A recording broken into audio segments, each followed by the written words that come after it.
Bueno, vamos a comenzar esta sesión, que es básicamente una sesión demostrativa sobre la construcción y sobre todo la interpretación de los diagramas de caja.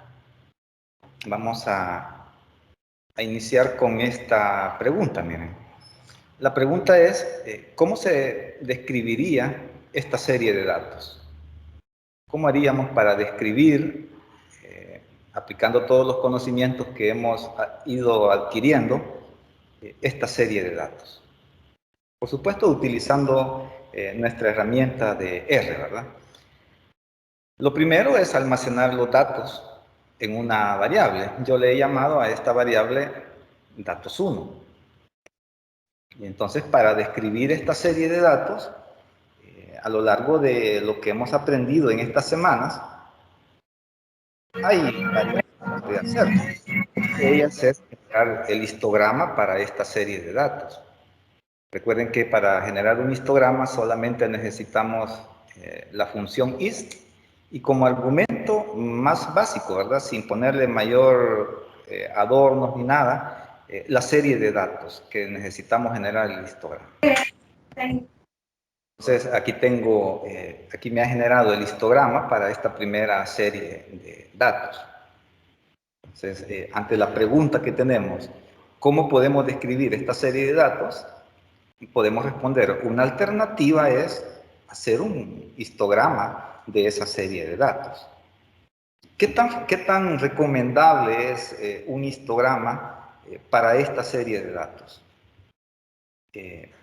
Así como un criterio que es aceptado, bastante aceptado, es que un histograma no debería de utilizarse cuando usted tiene pocos datos.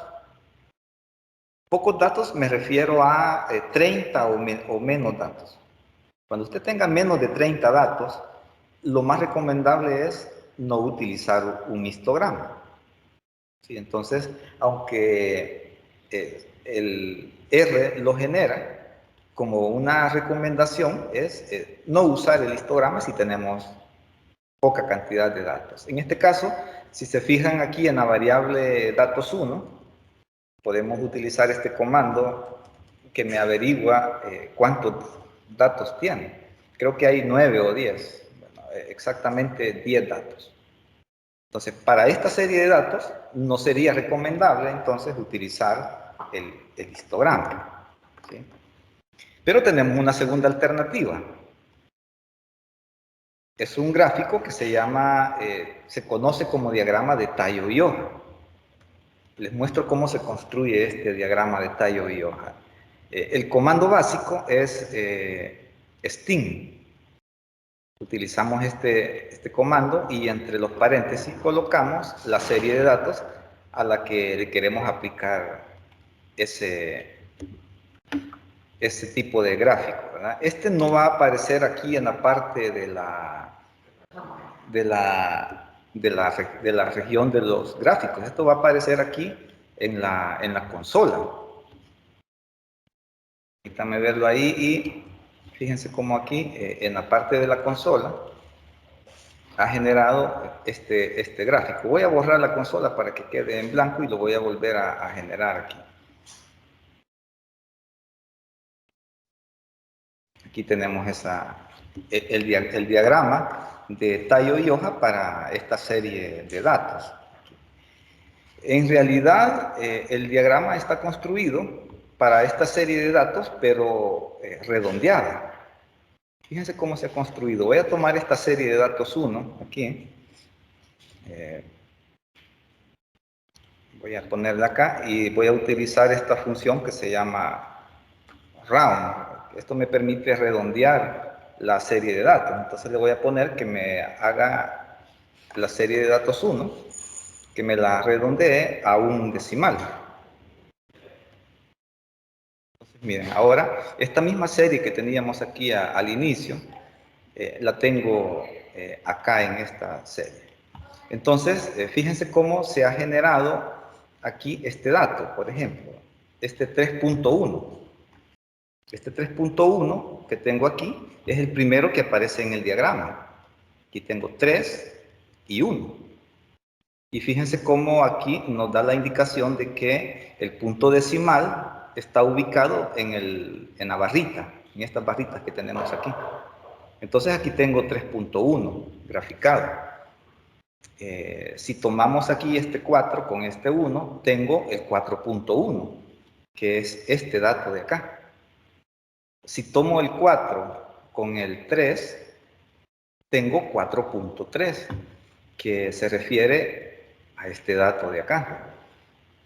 Si tomo el 4 y el 5, tengo 4.5, que es este dato de acá. Si tomamos el 4 y el 6, tengo 4.6, que es este dato que aparece acá. Y así sucesivamente. Miren, aquí tengo 5.5, que sería este dato de acá.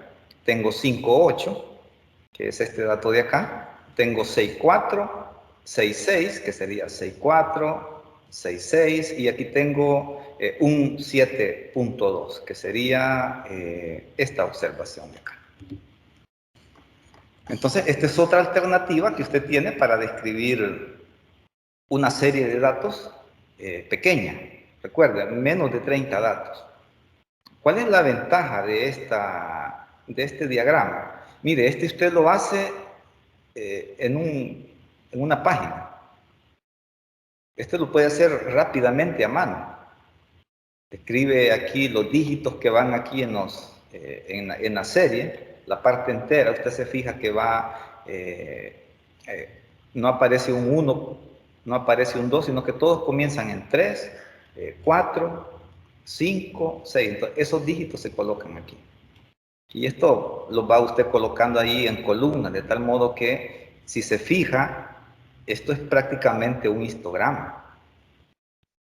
Esto básicamente es el histograma que usted haría en forma horizontal de esta primera serie de datos. Entonces, si vamos resumiendo, esta serie de datos pequeña, de tamaño 10, hemos dicho, primero, no utilizar un histograma. Sería quizás la peor alternativa, utilizar un histograma. La segunda alternativa, que es muy válida, es un diagrama de tallo y hojas, que sería esto de acá, ¿verdad? Eso es muy, muy válido para datos pequeños. Tiene el inconveniente de que a veces cuesta interpretarlo. A veces es muy difícil interpretarlos y generarlos, principalmente cuando hay números que tienen ahí parte decimal. Resulta un tanto complicado ahí interpretarlos sobre todo. Entonces, tenemos una tercera alternativa para generar esto, para representar esta serie de datos. Y esta tercera alternativa es la que nos vamos a centrar un poco ahora, junto con la cuarta alternativa. Vamos a ver, la tercera alternativa es el gráfico de puntos. Cuando usted tiene una serie de datos pequeña, digamos que esta es la alternativa que usted debería de preferir para graficar esa serie de datos. Veamos cómo luce el gráfico de puntos para esta primera serie de datos. Fíjense cómo ha aparecido acá estos gráficos, y cada observación aparece ahí como un puntito. Acá, ¿verdad? Entonces, este primer dato que tengo aquí se supone que es el menor de los que están acá, ¿verdad? Que podría ser, por ejemplo, 3.1. Recuerdan que habíamos redondeado este valor a 3.1, este de acá. Este creo que es el menor de los datos. Sería esta observación. Y así, cada uno de estos serían una de las observaciones que tenemos ahí. Si contamos los puntos, aquí tengo 1, 2, 3, 4, 5, 6, 7, 8, 9. Son las 10 observaciones que tenemos. Y las tenemos ubicadas aquí de esta manera, ¿verdad? Es importante que, ya que vamos a insistir en este tipo de gráfico o a utilizarlo mucho, vamos a ver que tiene varias alternativas para poder generarlo. Vamos a trabajar, vamos a dedicarnos un poco a este gráfico. voy a trabajar con una base de datos que ya está previamente cargada aquí en R. Y vamos a ir generando este gráfico. Aquí en R tengo está precargada esta base de datos que se llama Ruby. Este comando que se llama str, que viene de structure, de la estructura, aquí le dice que esta base de datos tiene 30 observaciones, digamos que es una serie de datos pequeña, ¿verdad? Habíamos dicho 30 o menos. Bueno, y tiene 3 variables. Esta variable que se llama lost, esta que se llama hard y esta que se llama teams. Entonces vamos a construir el diagrama de puntos para esta serie de datos de acá. Bueno, para hacerlo, colocamos aquí strip chart y colocamos la base de datos. Esta ya está precargada, así que cuando usted haga esto ahí en RStudio, esto le aparece, no tiene nada más que hacer usted que ir cargando esto. Entonces, si se fijan, la base de datos tiene 3 variables, lost, hard y things. Voy a trabajar con esta variable. Para trabajar con esa variable, ubicamos aquí el símbolo de dólar y a continuación le da a usted la alternativa de seleccionar una de estas 3 variables. Voy a seleccionar esta de acá. Y fíjense cómo va a generarme el gráfico. Aquí está el gráfico de esta serie de datos que tenemos acá. Aquí tengo el diagrama de puntos. Se supone que aquí habrían 30 puntitos, se supone. De hecho, este tipo de diagrama me va a soportar 3 alternativas para graficar los datos. Fíjense que podemos aquí agregarle un parámetro que se llama método, y esta función soporta 3 formas de graficar los datos. Una de ellas es overplot, que significa que si hay datos repetidos, lo grafica encima. Y creo que es la que está por defecto. También soporta una forma de ordenar los datos que se llama en pila o en stack. Aquí, si hay datos que se repiten, se van colocando encima del otro. Creo que aquí no hay ningún dato que se repita, o sí, miren, aquí hay datos que se repiten, entonces se van colocando uno encima del otro. En el gráfico anterior, estos 3, por ejemplo, que están aquí, estos 3, en el gráfico anterior, están aquí, pero como está con la alternativa de overplot, entonces no se visualiza. Si cambiamos a stack, lo que hace es, me va acumulando hacia arriba las observaciones que se repiten. Esto ya les da a ustedes una primera aproximación o una primera idea de cómo se distribuyen los datos. Se hace ahí lo que hemos llamado ahí en el guión, el big picture. Usted ya se hace una idea de cómo se distribuyen estos datos, ¿verdad? Pero también soporta una tercera forma de ordenar los datos, que es con esta palabra, header. Esto lo que hace es meter al gráfico original que teníamos, a lo que hace es meter una especie de ruido, como para desplazar un poco las observaciones, de tal modo que no se vean rectas. Fíjense cómo va a cambiar el gráfico aquí. Ahí ha metido un ruido aleatorio que no tiene ningún significado estadístico. Es simplemente algo que les permite ver que las observaciones, la dispersión de las observaciones.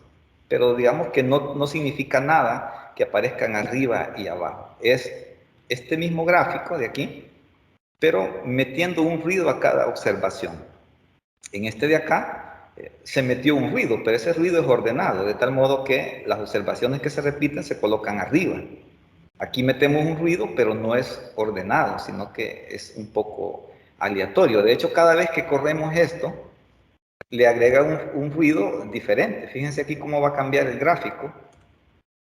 Ahí miren, aquí están los tres que teníamos allá apiladitos. Hoy aparecen ahí un poco dispersos. Ahí. Entonces, este es el mejor gráfico que usted puede generar para hacerse una idea de la dispersión de los valores cuando tiene datos, una pequeña cantidad de datos. Voy a hacer una pequeña pausa acá a ver si hay preguntas de esta parte. ¿Cómo describimos una serie de datos pequeña? Disculpe, ingeniero, ¿para qué dijo que servía A ver el si hay overplot? alguna pregunta.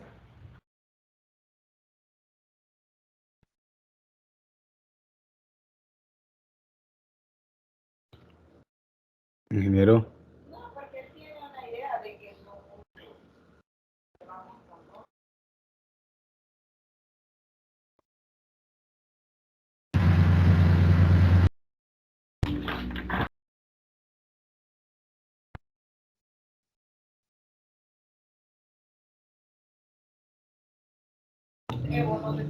Hola, hola, hola.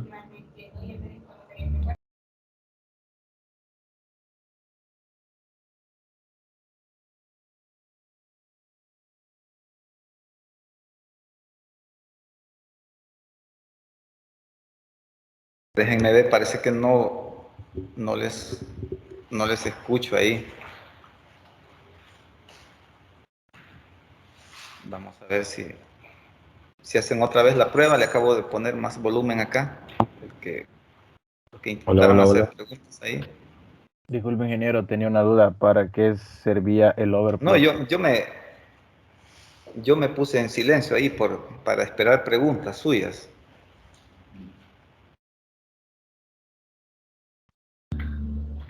Si no, pueden, Hola, aquí en hola, el chat hola. también pueden dejar las Ingeniero, preguntas.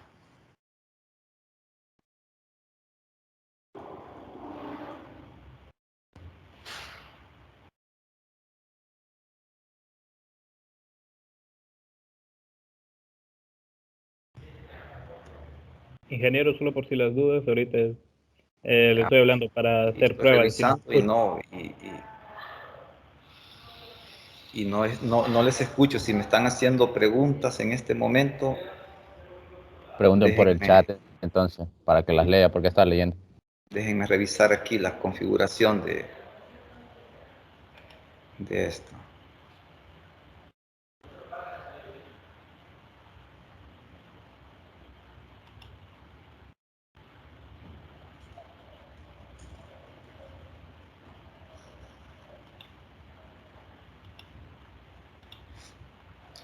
Vamos a...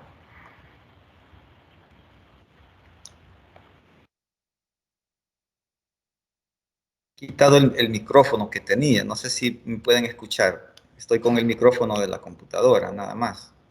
Sí, se le escucha. Ok, y bueno, hoy sí los puedo escuchar entonces. Creo que es problema con el micrófono. Ingeniero, yo tenía una duda. ¿Para qué sirve el overplot? El overplot lo que hace es te genera los datos todos en una línea recta. Y si hay repetidos, los pone encima, de tal modo que no se nota si hay repetidos. Era este gráfico. Aquí están todos puestos. Fíjense cómo aquí, aquí en la estructura, cuando preguntamos la estructura, nos Ingeniero decía ya que... está compartiendo pantalla. ¿Perdón? No está compartiendo. No, sí, sí, está compartiendo. Sí, está compartiendo, pero no veo. Se está compartiendo, sí, Ahí sí, claro sí. que está traicionando. Arregle su máquina, joven. Entonces les comentaba que fíjense cómo esta serie de datos que está graficada aquí me dice que son 30 observaciones, son 30 datos, pero ¿por qué no se ven los 30 aquí? Porque hay unos que están graficados encima del otro, ¿no? Eso es lo que hace la función cuando la especificas con overplot. Cuando especificamos con stack, comienza a ordenarlos encima del otro. Aquí si contamos a lo mejor ya están los 30. Y aquí con el heater le agregamos un ruido aleatorio. Esa es la diferencia ahí entre esos parámetros. ¿Qué otra pregunta tenemos de esta parte? Yo tengo una duda con respecto a la función de los gráficos de puntos, de que Ajá. cuál es la diferencia entre usar dot chart y esa que usted nos dio de strip chart. Fíjate que creo que la única diferencia que es un poco más limitada. Un poco más limitada. Vamos a ver, voy a generar una con esto.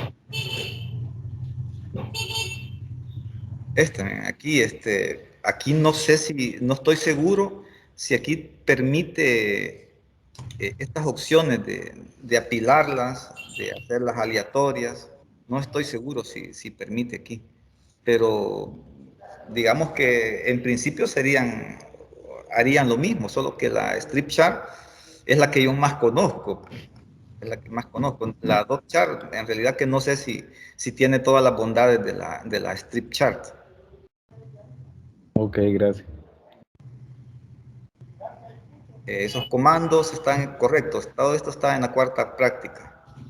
Bueno, entonces, hasta acá deberíamos tener un poco claro ahí ya, ¿verdad? Que cuando tenemos pocos datos, queda descartado utilizar un histograma, ¿sí?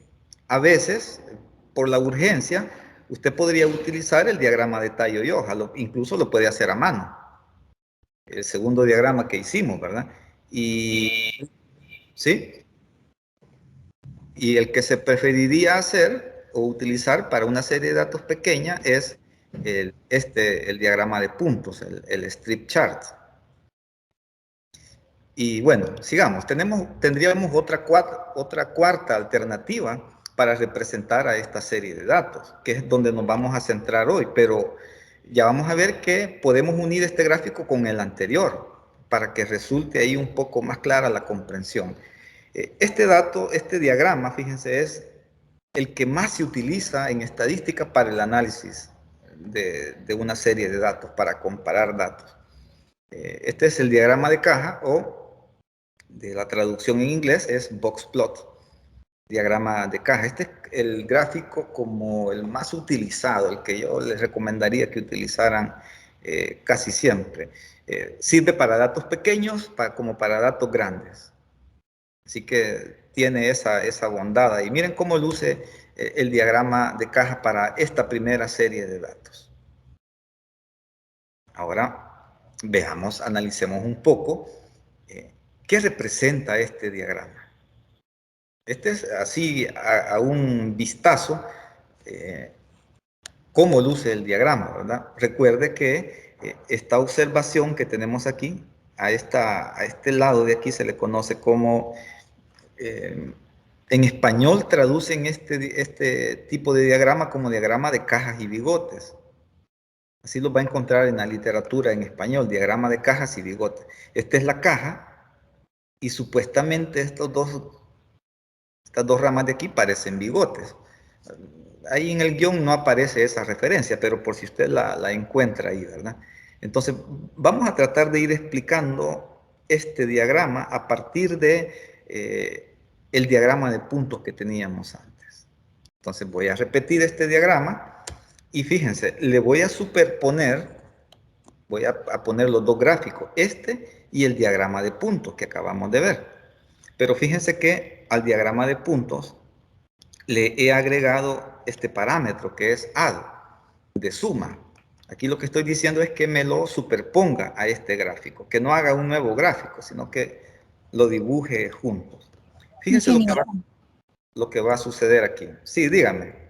Disculpe, fíjese que ese diagrama de puntos, ese gráfico de puntos, no aparece en la práctica 4. Parece Eso, que sí, creo que no está metido ahí en la práctica 4. Lo estoy poniendo aquí porque justo me va a servir para explicar el diagrama de caja. ya, bueno, gracias. Bueno, vaya, miren, entonces aquí está superpuesto el diagrama de caja con el diagrama de puntos que acabamos de ver. Fíjense aquí, en este extremo de acá. Este extremo, a ver si se acuerdan, ¿qué representa este punto que tenemos aquí? Este El punto que valor está aquí. mínimo. El valor mínimo. Exactamente. ¿Qué representa este que está aquí? El valor máximo. El valor máximo. Máximo. Vale, fíjense aquí, ahora, que además se forma esta caja, ¿verdad? Si se acuerdan en esta caja, ¿qué teníamos aquí en medio? O en la no en medio, sino que en la parte central de la caja. La El mediana. Q2, creo que era. La mediana. Q2 o la mediana, que son la misma cosa, ¿sí? Y aquí tenemos el cuartil 1 y aquí tenemos el cuartil 3. ¿Sí? Ahora fíjense cómo y vamos a ir interpretando las longitudes que se me van formando aquí. Es decir, ¿por qué esta longitud de la caja es menor que esta longitud? ¿Por qué esta está más estirada que esta? Eso es lo que vamos a ir tratando de analizar ahora. Vámonos a la menor de las observaciones. Aquí. Aquí tengo la observación menor y esta línea va dibujada hasta el cuartil 1. Ahora, comparemos esta longitud izquierda con la longitud derecha. La izquierda es más larga que la derecha. ¿Por qué resulta ser la longitud izquierda más larga que la derecha? Si se fijan, aquí a partir de Q3 hasta la máxima observación hay 3 datos. ¿Sí? Y lo mismo sucede a la izquierda. Miren, a partir de Q1 hasta este extremo tengo 3 datos. Pero fíjense cuál es la separación entre estos dos datos. Y compare, por ejemplo, la separación entre estos dos datos. Vemos que este lado es más largo, digamos, porque los datos que están ahí están más separados. ¿Se acuerdan con qué palabras, con qué términos se medía la separación de los datos? ¿Se acuerdan con qué término utilizábamos? Con el rango. Les doy ahí una clave. Habían 3 palabras que eran muy similares. Dispersión. Dispersión. Exactamente. Cuando hablamos de un grupo de desviación, acuérdense que es para un solo dato. ¿Sí? Cuando usted habla de un solo dato, usted dice que ese dato se ha desviado con respecto a una referencia. Pero cuando usted tiene una nube de datos, un grupo de datos como esto, de lo que hablamos es de dispersión.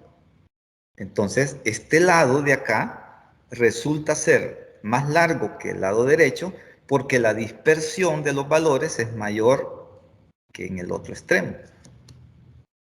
Y el mismo análisis podemos extender a las cajas. ¿Por qué a la izquierda de la mediana la caja es más pequeña que a la derecha? Fíjese en la dispersión. Fíjese aquí cómo la dispersión de estos es más pequeña comparada con la dispersión de estos. Por eso resulta el diagrama en esta forma.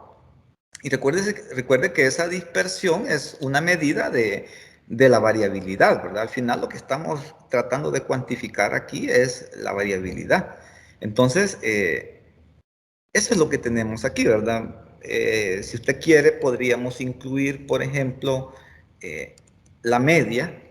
Aquí está la media y aquí está la mediana para esta serie de datos, ¿verdad? Apareció también ahí el concepto de distribución simétrica y distribución sesgada. A ver si me ayudan. ¿Cómo les parece esta distribución? ¿Cómo les parece que la podrían clasificar? ¿Es aproximadamente simétrica o es sesgada? ¿Qué dirían? Yo la veo Sesgada. aproximadamente simétrica. Yo diría sesgada. Sesgada a la derecha. Sesgada. También sesgada. Un poco sesgada a la derecha. Vamos a quitarle aquí. Ahí, ¿verdad? Miren, algo que deben de tener, pero súper claro en esta parte, es que cuando utilizamos métodos gráficos, es decir, cuando usted utiliza un diagrama para tomar una decisión, ese criterio es subjetivo. ¿Sí? Para algunos es simétrica. Para otros resultó ser que tiene un sesgo, me decían, a la izquierda, aparentemente, ¿verdad? Aquí. Eso Eso es subjetivo. Eso me subjetivo. pasó en la práctica 3. Ajá, correcto. Correcto ahí, ¿verdad? Ahí había un poco de esa parte ahí, ¿verdad? Pero tengan en mente eso, que cuando usted trabaja con métodos gráficos, el método gráfico es un poco subjetivo. Claro que hay situaciones donde es evidente, ¿verdad? Por ejemplo, que una distribución es sesgada y que, bueno, decir que algo es simétrico cuando es evidentemente sesgada, pues llevaría a un resultado erróneo, ¿verdad? Pero no se preocupe en esta parte, ¿verdad? Porque en el examen va a ser claro, ¿verdad? Ahí, claro, ahí con un sesgo o aproximadamente simétrica. Entonces, digamos que esta tiene un leve sesgo a la izquierda. Recuerde que el lado más largo le indica a dónde está sesgado los datos, ¿verdad? Vaya, entonces miren, esa es la relación que hay entre el box plot y los diagramas de punto. Veamos otra secuencia de valores, miren. Por ejemplo, ¿cómo describiríamos esta serie de datos? Vamos a ver. Los voy a almacenar en una variable que se llama dato2 y generemos el diagrama de puntos. Ahí está, miren.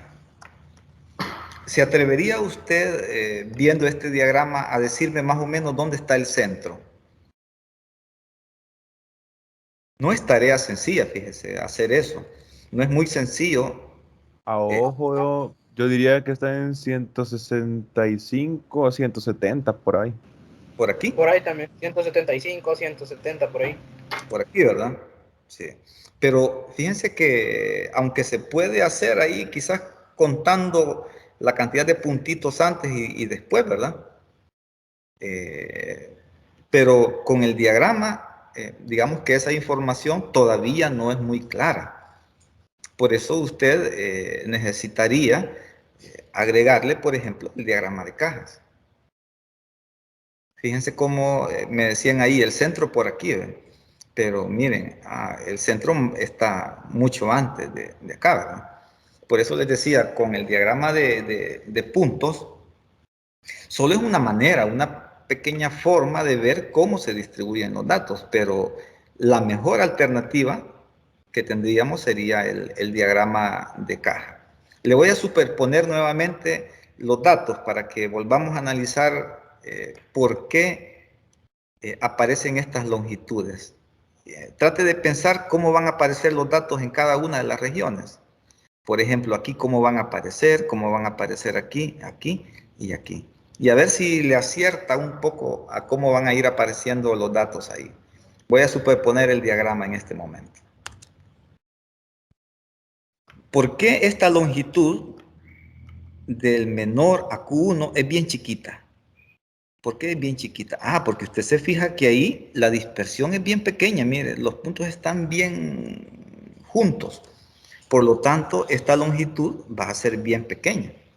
Aquí vaya viendo que longitudes pequeñas, regiones pequeñas, lo que generan son dispersiones menores. Si analizamos la otra región que va de Q1 a la mediana, vemos que es un poco más ancha que esta de acá. Eso significa que los datos ahí, que solo son estos dos que están aquí, o a lo mejor este tercero que está aquí, estos datos están dispersos, miren. Principalmente esta observación con esta. Eso hace que esa longitud tienda a ensancharse. Fíjense lo que pasa ahora en esta. Lo que pasa aquí es que los puntos se comienzan a dispersar más. Y este lado comienza a ser mucho más largo porque hay una observación que está bien lejos de esta. Y bueno, aquí es evidente, si yo les pregunto, ¿y esta distribución es simétrica o es sesgada? Aquí no hay discusión, ¿verdad? Sesgada.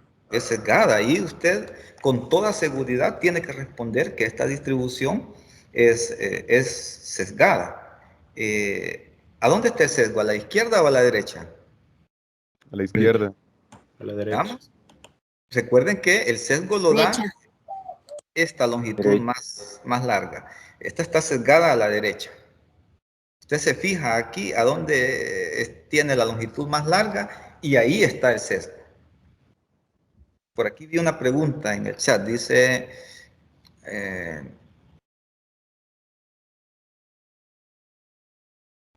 lo que no entiendo del diagrama de caja es qué criterio hay que seguir para decir desde qué valor hasta qué valor va la caja.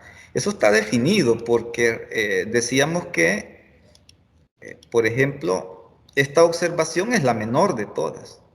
Esta es la mayor de todas. Este es el cuartil 1, este es el cuartil 3, el cuartil 2 y este es el cuartil 3. Esas son cantidades que, recuerden, vienen de algo que se llama el resumen de 5 puntos, ¿verdad? Donde usted lo puede sacar, por ejemplo, escribiendo esta función summary, que es como resumen más o menos así, y recuerden que estamos trabajando con datos 2. Entonces aquí si yo le coloco datos 2 y le coloco como argumento a la función summary, lo que me da es el resumen de 5 puntos.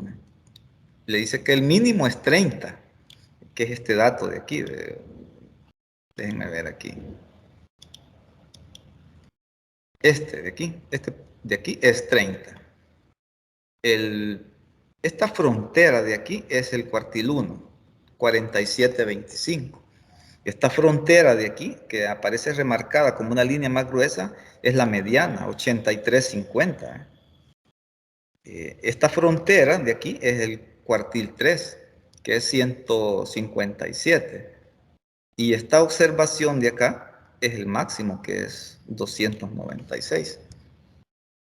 Pero lo que quiero que vayan viendo es cómo las diferentes densidades de los puntos van haciendo que las longitudes, todas las áreas que aparecen ahí, o las longitudes que aparecen ahí, se expandan o se contraigan. Si la dispersión de los valores es pequeña, va a resultar en una región pequeña. Si la dispersión es grande, esa región tiende a hacerse un poco más grande. Vamos a ver. ¿Por qué no siempre se hace el gráfico con los puntos incluidos? Porque el gráfico de caja es este, miren. El gráfico de caja es este. Usted lo grafica utilizando esto. Este es el gráfico de caja. Nunca se le ponen esos puntitos que le estamos superponiendo ahí. Yo se los estoy poniendo para que ustedes vean qué significan esas longitudes. Cómo se amarran con la dispersión de los valores. Pero el gráfico de cajas no lleva esos puntos. Simplemente es este gráfico el que va ahí. Vamos a ver si hay preguntas hasta acá. ¿Alguna otra inquietud hasta este momento? Ingeniero, ¿Sí?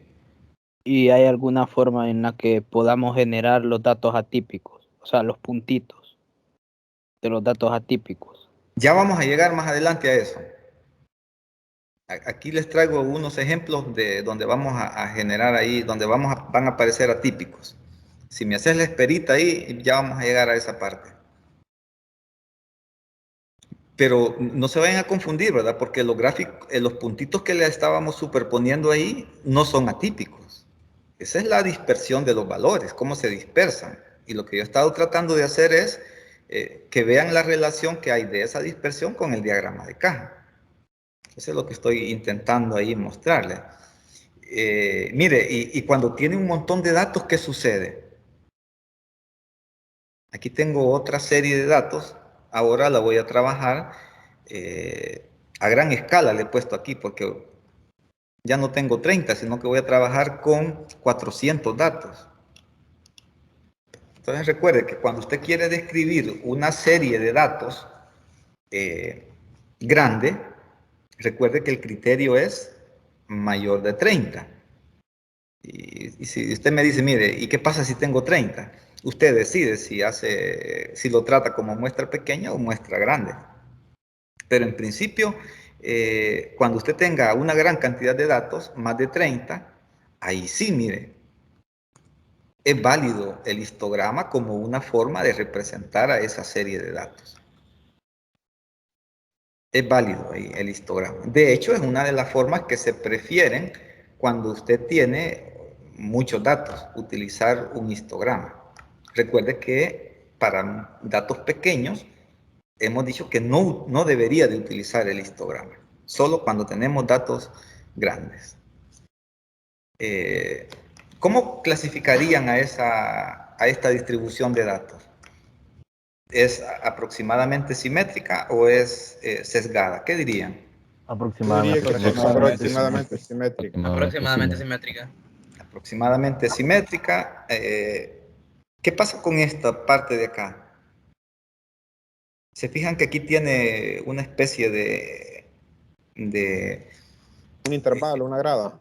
sí, si estos fueran dientes, ahí está cholco esto, aquí. ¿Sí? Ahí hay un espacio donde no hay datos. Analicemos con más detalle. Vámonos al diagrama de caja. Ve la relación ahí que se da. Lo voy a superponer en un solo gráfico para que vean la relación ahí. ¿Está? Y aquí. Fíjense lo que ha pasado. Este espacio que no tiene datos ahí, luego sí hay aquí, en esta parte de acá, ¿verdad? Aquí hay datos, pero aquí no hay nada. Entonces, cuando usted vea eso... No hay dispersión ¿Perdón? de esos datos. No hay dispersión de esos datos, ingeniero. No es que no haya dispersión, sino que en esa región no hay observaciones. En esa región no hay observaciones, pero sí hay después. Es decir, que la distribución no termina ahí porque no hay datos, sino que hay después.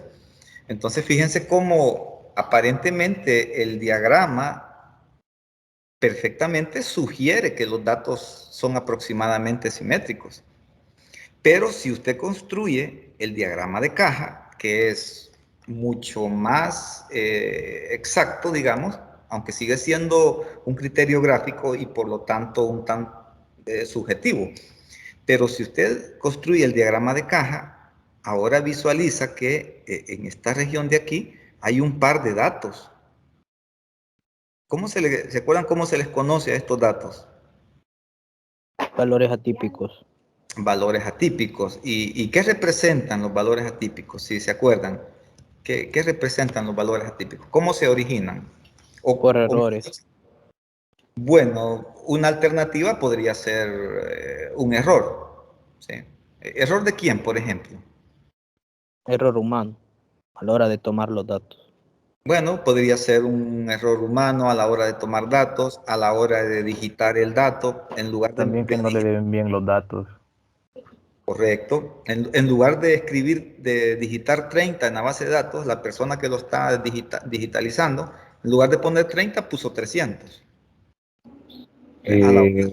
O puede ser también de que el fenómeno que estemos analizando varía demasiado.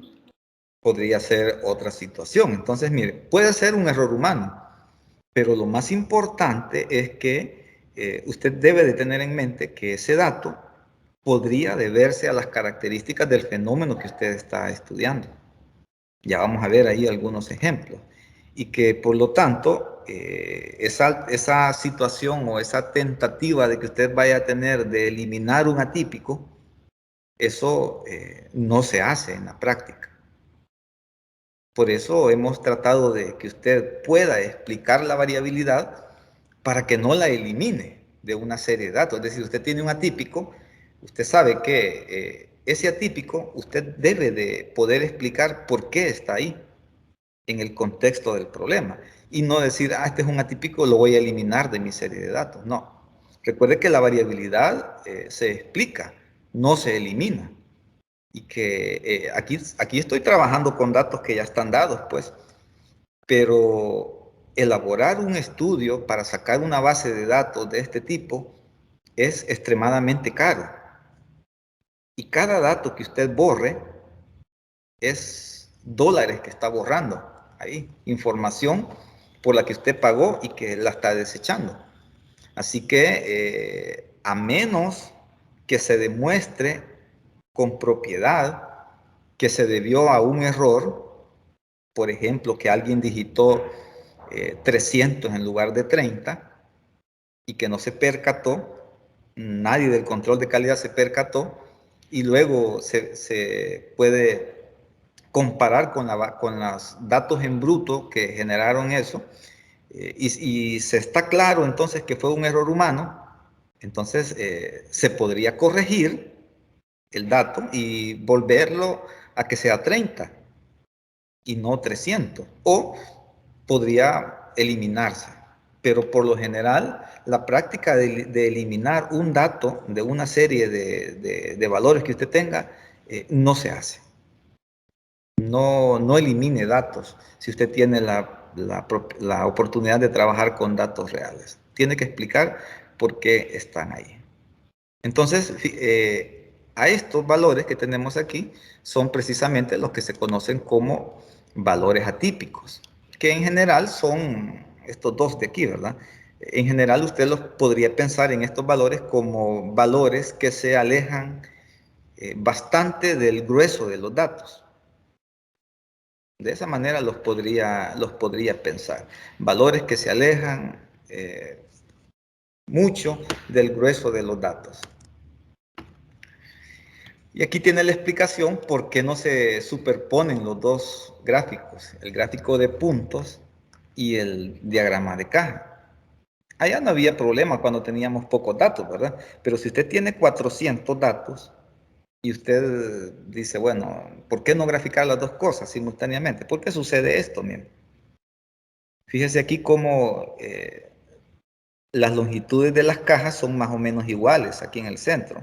¿A qué se debe eso? Mire, las densidades aquí, las dispersiones, ¿ve? Son casi iguales. Las longitudes son un poco iguales de los segmentos estos, porque las dispersiones son más o menos iguales, pero aparecen estos valores atípicos. Entonces, por eso es que nunca se mezclan los dos tipos de gráficos, ¿verdad? Así que yo lo estoy haciendo aquí y les insisto en eso para hacerlo un poco didáctico, ¿verdad? Para que usted vea cómo casa esa dispersión en cada una de las regiones del diagrama de caja. Vamos a ver otro. Ingeniero, una pregunta. ¿Y esos valores atípicos ya el diagrama los graficó de forma automática o usted puso algún atributo para que se los mostrara? Ya viene por defecto seteado para que ponga los atípicos. Si usted se va aquí a la ayuda y escribimos aquí boxplot, aquí va a obtener la lista de todos los parámetros que soporta. Entonces, aquí hay un parámetro, déjeme buscarlo aquí, creo que este es offline, voy a buscar aquí para estar seguro. Aquí está la descripción de todo, miren. Aquí está, miren. Dice que si offline no es true, si no está fijado en verdadero, los outliers, que son los atípicos, no se dibujan. Hagamos la prueba para que vean la diferencia aquí, miren. Aquí estoy trabajando con serie de datos. ¿Qué era esta? Serie de datos 3, ¿verdad? Serie de datos 3. Entonces, si usted escribe aquí boxplot, si escribimos aquí boxplot, serie... No, datos, ¿cómo se llama? Datos 3 se llama. Aquí, datos, y le pongo 3, que ya sé que tiene atípicos, ¿verdad? Voy a graficarlo aquí. Déjenme regresar aquí a esto. Y bueno, miren aquí. Ahí están los atípicos, ¿verdad? Ahora cambiémosle el parámetro. Cambiémosle ese parámetro que era, perdón, aquí era...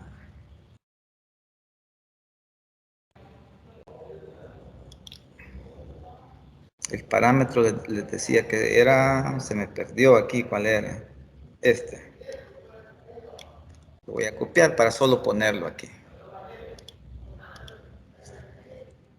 Por defecto viene así. Así que siempre va a dibujar los atípicos. Pero si usted le pone esto, va a graficar el diagrama, pero no va a generarle los atípicos. Espero que lo haga. Veamos. ¿Se fijan ahí? Entonces, usted debe de tener el cuidado de siempre poner esto a que sea verdadero. No tendría sentido que usted esté tratando de ocultar estos valores atípicos, a menos que usted esté intentando maquillar esa serie de datos con algún objetivo ahí, ¿verdad? Pero no debería de hacerlo, pero es con eso que se hace ahí. Y ya viene prefijado para que siempre sean, lo grafique. Te ayudé ahí con la respuesta, espero. Sí, solo tenía esa duda si ya los graficaba o había que poner algo, pero no, claro, todo bien. Bueno, veamos entonces. Si quieren, analicemos un poco qué es un atípico entonces y cómo es que se miden para que vayamos viendo esa parte de ahí. Veamos esto. Los atípicos entonces. Seguimos con la pregunta esta, mire. ¿Cómo describimos esta serie de datos ahora que tenemos aquí? Esta serie que aparece acá. Bueno, la voy a almacenar en una variable que se llama datos 7. Y fíjese el histograma como aparece. Ya este espacio que aparece en blanco aquí, a usted debería de remitirle o de avisarle que posiblemente estos datos que están aquí sean atípicos. Que aquí tiene la mayoría de los datos y aquí está el atípico. Veamos el strip chart, ¿cómo quedaría para esto? Mire ahí, aquí están la mayoría de los datos y tenemos este que está aquí alejado. Este posiblemente sea un atípico. Posiblemente, ya lo vamos a ver. El box plot, entonces, lo vamos a graficar y a ver qué nos da. Fíjense que el box plot es la única herramienta que nos permite visualizar en el gráfico si hay atípicos o no. Es la única herramienta. Entonces, aquí aparece este puntito. Usted sabe que ese valor es un atípico. Le voy a superponer ahí la serie de datos para que veamos qué es lo que sucedió. Mira. Ve aquí cómo este es el más angostito porque aquí está la menor dispersión de los datos. Aquí hay estos dos que están un poquito menos dispersos y esto reduce esto. Pero entre este y este está este valor que se aleja tanto de este gráfico que se opta mejor por dejarlo fuera del gráfico y ponerlo acá. Ahora, una pregunta importante es, ¿cómo describirían esta distribución? Si es aproximadamente sesgada o si es sesgada o es aproximadamente simétrica. ¿Cómo describirían esta serie de datos ustedes? Yo diría que es sesgada, o sea, por el dato atípico. Sí, fíjense que aquí este concepto es muy importante que usted lo tenga ahí, mire. Cuando usted vea atípicos solo en un extremo, como en este caso, ¿verdad? Que tengo un atípico solo a la derecha, pero no hay a la izquierda atípicos. Cuando usted tiene un atípico en uno solo de los extremos, ya sea a la derecha o a la izquierda, mire, esa serie es sesgada. Esa serie es sesgada. Si usted tiene atípicos a ambos lados, esa serie podría ser simétrica todavía. Podría ser un tanto simétrica. Por aquí no salió una que era de esa forma. Miren, se la voy a intentar. Esta, por ejemplo. Esta tenía estos dos atípicos aquí y estos dos atípicos aquí. Y más o menos es simétrica, pero tiene atípicos a ambos lados. Porque cuando usted ve atípicos, su pensamiento estadístico debería de decirle sesgada. Pero ojo, siempre y cuando los atípicos estén presentes solamente en uno de los extremos. Si están en los dos extremos, todavía habría que ver si es simétrica o no. Bueno, entonces veamos aquí, mire. ¿Y qué representa esto de los atípicos? ¿Cómo se construye esto de los atípicos? Voy a intentar explicárselos a partir de este diagrama que tenemos aquí. Mire. Voy a volver a graficar el box plot para esta serie de datos. Es esta, ¿verdad? Ahí tenemos.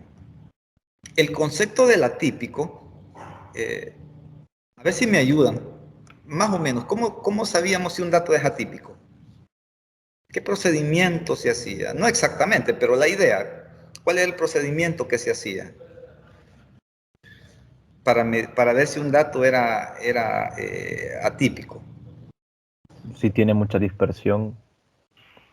¿Y cómo medíamos esa dispersión? ¿Se acuerdan? Precisamente se hace esto. Con los, 1.5. eran con los cuartiles. Era Correcto. el cuartil 1 menos el 1.5. Tiene que ver con los cuartiles, ¿verdad? Ahí. Fíjense que conceptualmente lo que se hace es lo siguiente, miren. Imagínense que usted elige una unidad de medida. Entonces, esa unidad de medida es el ancho de esta caja. Ahí donde estoy desplazando el cursor. Entonces, lo que hacemos es medir en unidades de esa caja. Y los atípicos son aquellos datos que están a más de 3 unidades de caja de esta frontera, ya sea del límite del cuartil 1 o del cuartil 3. Si su dato se aleja más de 3 anchos de caja, se clasifica como atípico.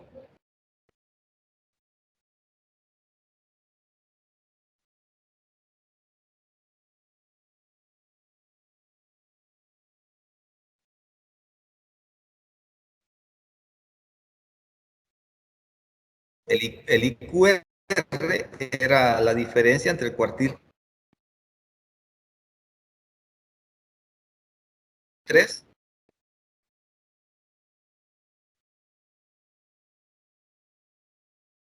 y el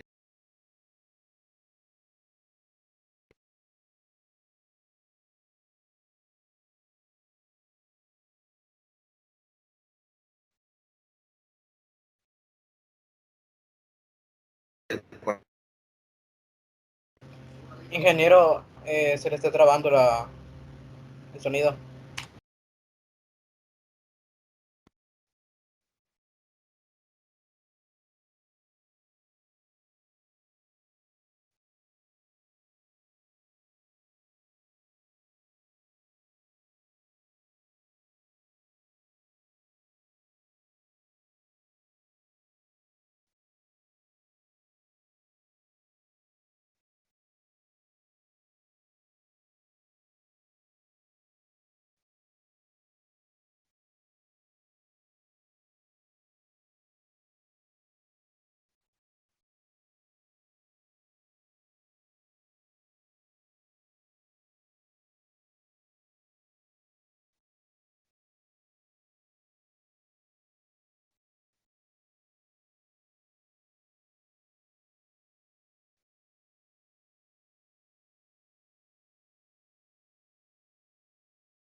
Perdón, pero hubo un inconveniente aquí. De repente me desconectó.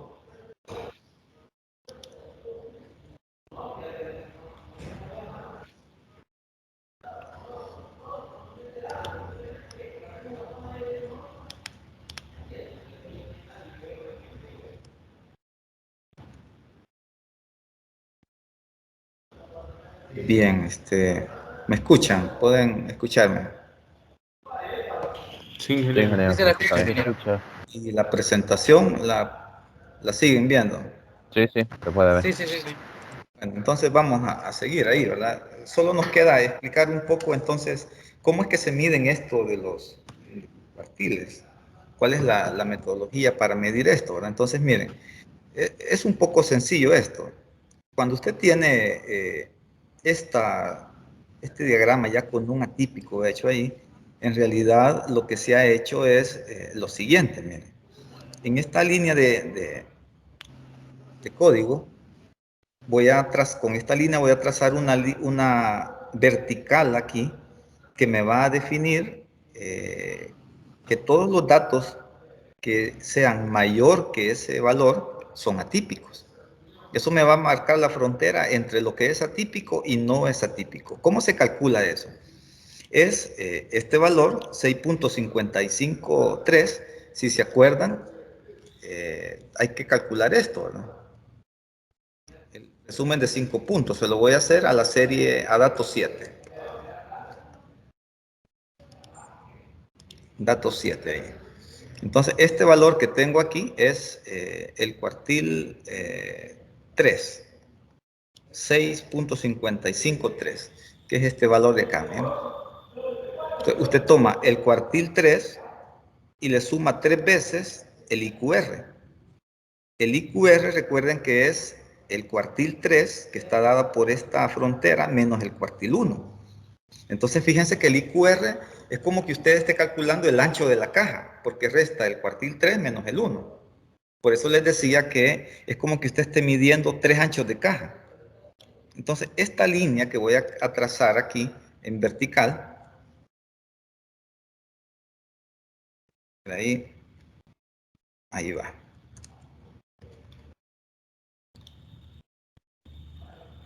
Déjenme ver,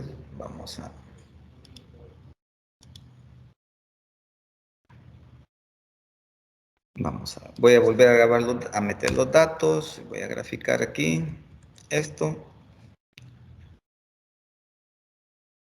Tengo este límite de acá. No sé por qué no me está haciendo ahí la gráfica. Déjenme ver aquí qué está pasando.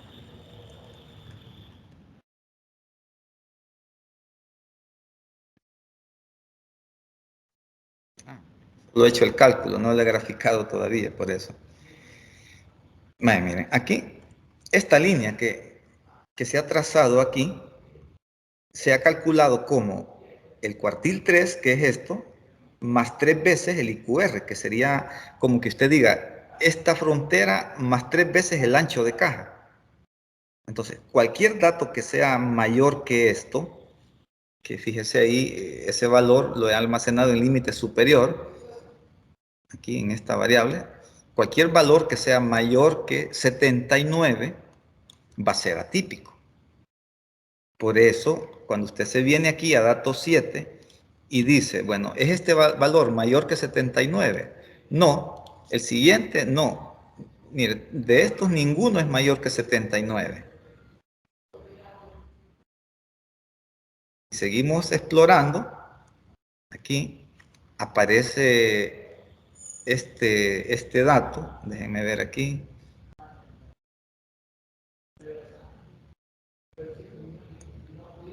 Veamos, déjenme ver aquí. Creo que me equivoqué ahí, porque no hay ninguno que sea 79, ¿verdad? Sino que el mayor es 20 aquí.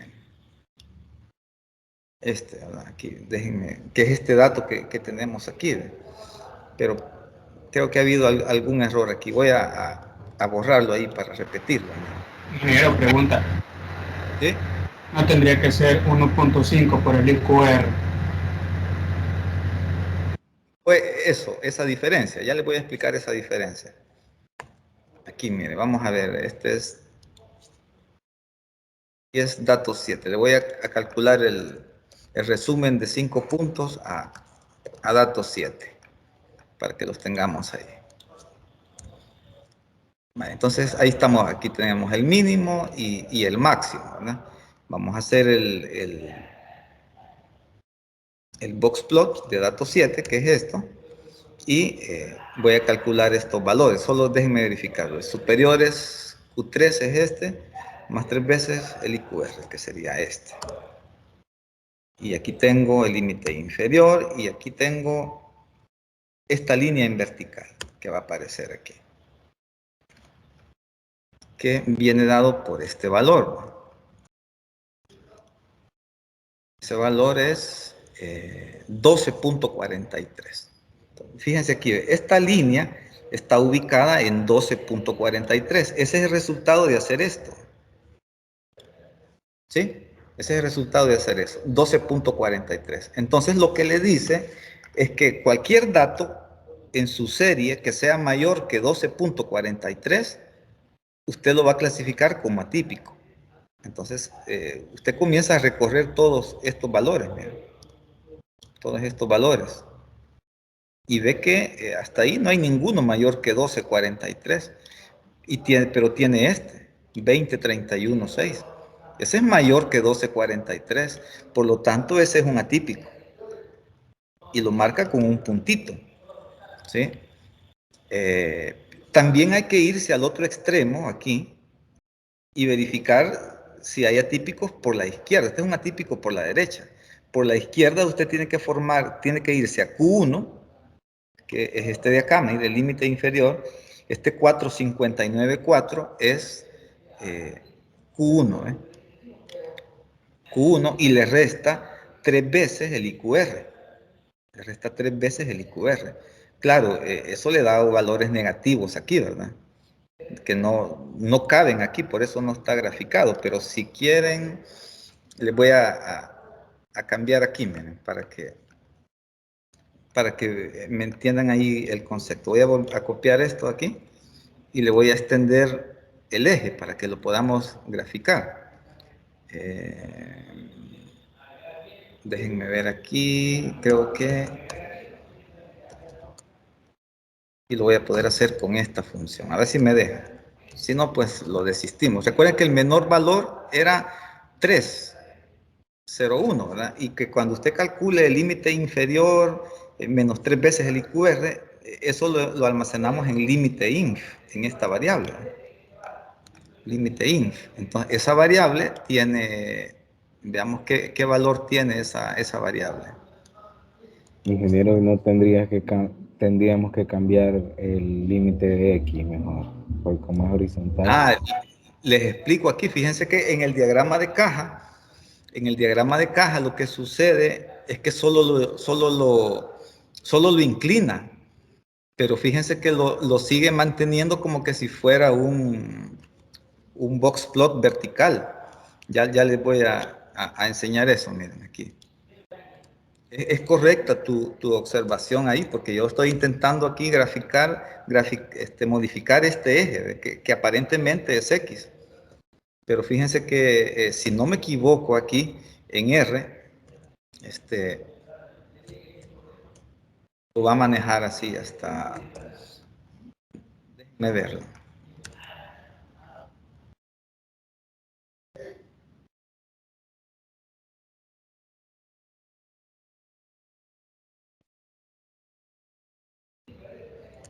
Ahí está, miren. En el box plot, lo que hace R es simplemente girarlo, pero él sigue considerando que la escala está en Y. Así que tengan en cuenta eso. Miren.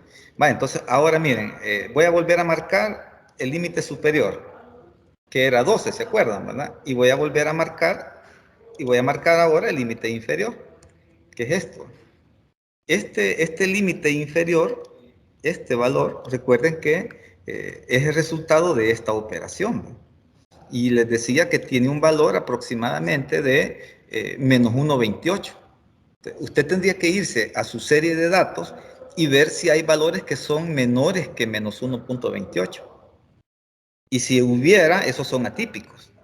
Pero en este caso no hay, pues. En este caso solo aparecen a la derecha. Usted rápidamente visualiza que esta cantidad es negativa, ¿ve? Esta cantidad le da negativa y usted ya dice, bueno, no tengo datos negativos aquí, ¿ve? No, como que no tiene sentido verificar por la izquierda los atípicos. Pero lo que estamos haciendo es que estas fronteras que se marcan aquí me sirven para marcar lo que son atípicos y no atípicos. Ahora, en algunos textos, en lugar de poner 3, esto lo modifican a 1.5. Y entonces se generan otras fronteras. Lo voy a hacer para explicarles qué es lo que sucede. Miren, voy a cambiar aquí a 1.5 y lo voy a graficar también. Pero les voy a poner otro color para que se diferencien de los primeros. Le voy a poner aquí rojo y le vamos a agregar aquí también rojo.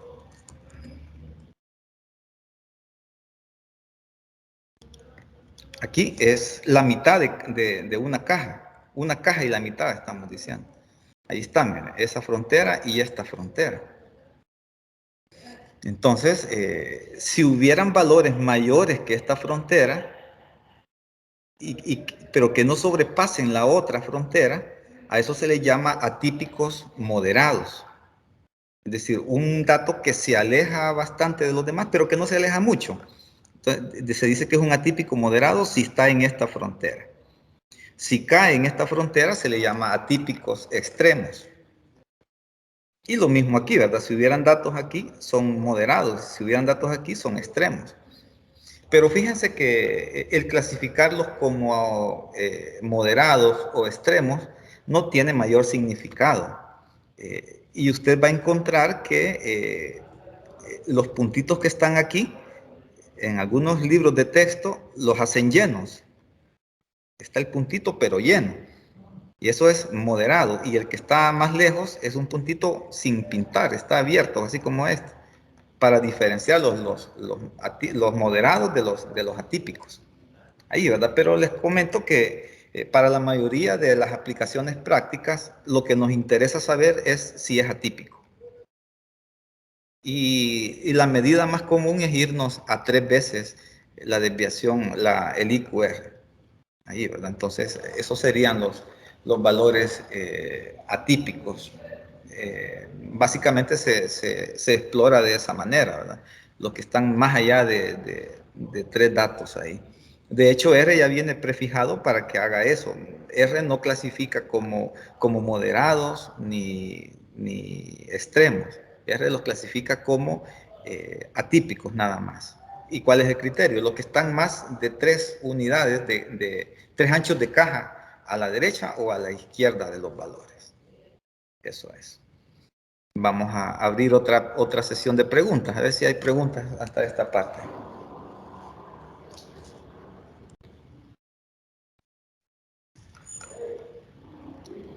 Aquí hay una, dice que si el IQR es la que define el ancho de caja, sí, correcto.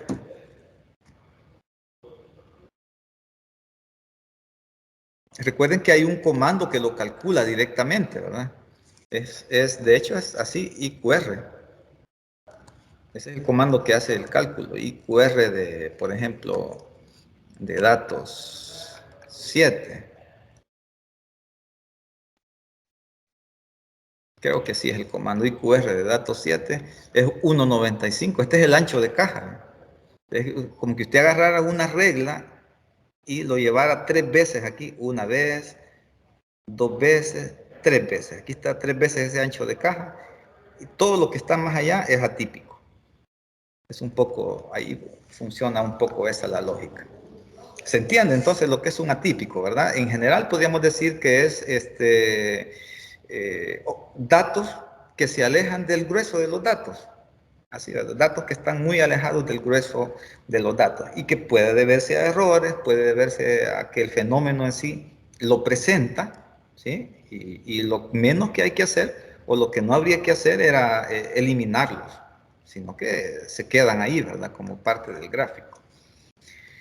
Y aquí dice, yo tengo una pregunta, pero es de este tema, si no de la guía, no. Vamos ahorita con lo de este tema por el momento. Ok, veamos qué más aquí. ¿Qué se toma en cuenta? Me dicen aquí, 3 veces el IQR o el 1.5. Usted maneje el 3 por defecto, ahí, ¿verdad? Como les decía, el saber que es moderado o atípico o extremo, pues no agrega mucho al análisis, a menos que usted esté interesado en eso, pero digamos que por defecto R mide 3, así que ese es el que vamos a tomar nosotros ahí, ¿verdad? Usted lo va a ver porque le va a graficar esto automáticamente. Usted no tiene mayor cosa que preocuparse ahí si es moderado o es 1, 5 o 3, porque usted no lo va a hacer a mano este cálculo. Usted tiene una serie de datos y usted la analiza. Miren, por ejemplo, aquí, esta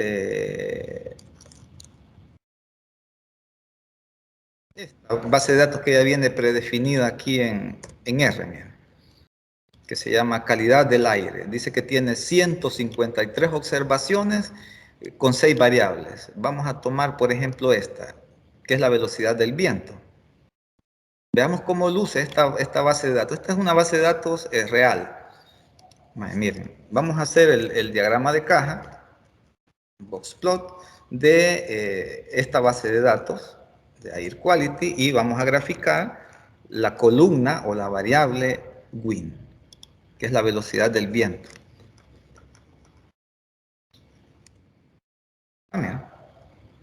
Lo vamos a acostar para que se vea ahí. Horizontal igual true. Ahí está el diagrama, ¿no? Aquí a usted no le interesa mucho si están a 1, 5 o a 3. Usted sabe que hay un atípico porque el diagrama ya se lo muestra. Lo importante es que el diagrama le muestra los atípicos. Ahora, usted sabe conceptualmente que hay 2 tipos de valores atípicos, los extremos y los moderados. ¿Cuáles estarán aquí? Mire, los que están aquí seguramente son los extremos. Sí, pero ya el diagrama le da los atípicos, así que usted no tiene que enrollarse mucho ahí con eso, preocuparse mucho de eso. Ya se lo da el análisis. Vaya, mire, entonces aquí es un buen ejemplo para hacerles esta pregunta. Mire, ¿cómo ven la distribución? ¿Aproximadamente simétrica o es sesgada?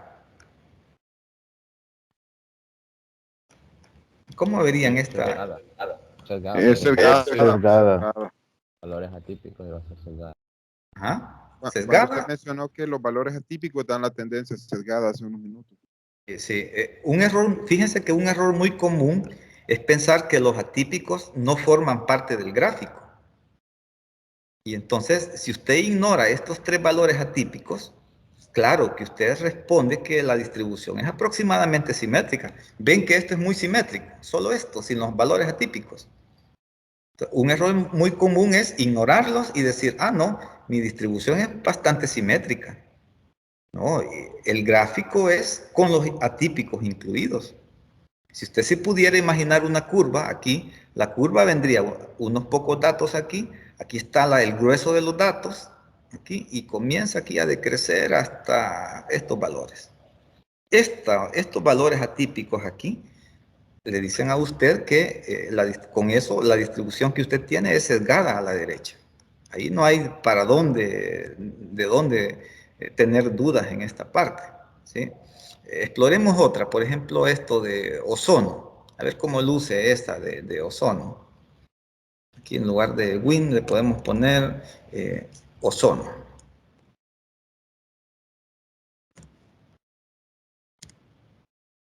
Miren cómo resultó la gráfica de esa parte. Otra distribución sesgada, ¿verdad? Sí, y vean que interesa poco si son moderados o extremos. Usted simplemente se percata de que hay atípicos. Y eso lo que le hace es que le destruye la simetría. ¿Sí? Y entonces si le destruye la simetría, lo que sucede simplemente es que vamos a entrar a un área de la estadística que se llama estadística, analiza las partes no simétricas, ¿verdad? Y entonces son análisis muy complicados. En este curso nosotros vamos a aprender a hacer pruebas donde las distribuciones de los datos son aproximadamente simétricas. Por eso es muy importante que usted sepa distinguir visualmente de una distribución sesgada a una distribución simétrica. Con las tres herramientas que usted tiene, el histograma, el boxplot e incluso los diagramas de dispersión, ¿verdad? Pero básicamente con el histograma y el boxplot, con eso tendría que determinar si una distribución es sesgada o no. A ver si se entendió esa parte de cómo se miden los atípicos, cómo se van marcando esas fronteras y donde van cayendo esas fronteras se va clasificando el atípico. Ahí. ¿Se entendió esa parte? Recuerden que no hay cálculos manuales, ¿verdad? En esta unidad no vamos a hacer ningún cálculo manual, pero usted debe de saber cómo se calculan las cosas para poder interpretarlo, ¿verdad? Porque no es lo mismo saberlo hacer y tener resultado que solo tener el resultado, porque el saber hacer le da a usted criterios para analizar una determinada situación. Vamos a ver si hay más preguntas de esta parte.